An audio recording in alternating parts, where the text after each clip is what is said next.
c'est le jour où les hommes ont ravi le pouvoir aux femmes, alors qu'ils n'ont pas été initiés pour l'exercer, que la civilisation africaine s'est effondrée. La civilisation africaine s'est effondrée à partir du moment où le matriarcat a été abandonné et qu'on lui a substitué le patriarcat. Et cela ne s'est fait que grâce à des circonstances exceptionnelles. C'est-à-dire le fait que, faisant des guerres défensives, nous sommes partis chercher maintenant des captifs de guerre. Et on les a ramenés avec leurs femmes et leurs filles. Et les pharaons étaient fascinés par ces femmes-là. Les femmes comme Guilou Kipa, les femmes comme ça qui venaient en Égypte et qui ont pris la place de nos mamans. C'est-à-dire dans nos palais, nos mamans ont été chassées et sont devenues des concubines. C'est-à-dire des femmes qui servent à soulager. Et une fois qu'on s'est soulagé, on les jette comme des Kleenex en attendant d'aller les rechercher. Elle n'avait plus de statut économique. Elle n'avait plus de statut juridique. Elle n'avait plus de statut politique. Elle n'avait même plus de statut spirituel. Elle n'était plus les adoratrices divines qu'elles étaient. Par contre, on a mis dans des harems, c'est comme ça que les harems sont nés. Des femmes blanches qui servaient de biches à plaisir pour des souverains nègres vicieux.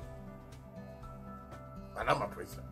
Donc, c'est pour cette raison que les enfants qui sont nés de ces effluves qui étaient métis étaient attachés à leur mère et au pays de leur mère. Parce que nous disons que c'est la mère qui éduque. Mais chez eux, il n'y a plus de père. Puisque nous avons chassé leur mari, on a chassé leur père. Donc, c'est elle qui éduque son enfant contre nous. Parce qu'elle n'a pas oublié comment on a traité ses pères et ses maris. C'est pour cela que des dynasties sont nées comme la dynastie des Psamétiques.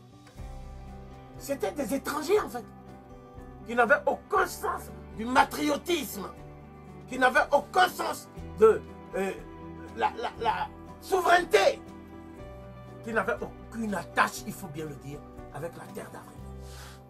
Et pourtant, ils dirigeaient l'Afrique.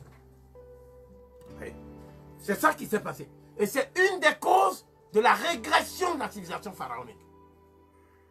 Il n'y a pas que les invasions extérieures. Parce qu'il y a eu des invasions extérieures, mais pourtant on a dominé le monde pendant 5000 ans. C'est parce que là, nous avons perdu le système éducatif. Parce que c'est les femmes qui éduquaient. Or, elles n'avaient plus voix au chapitre.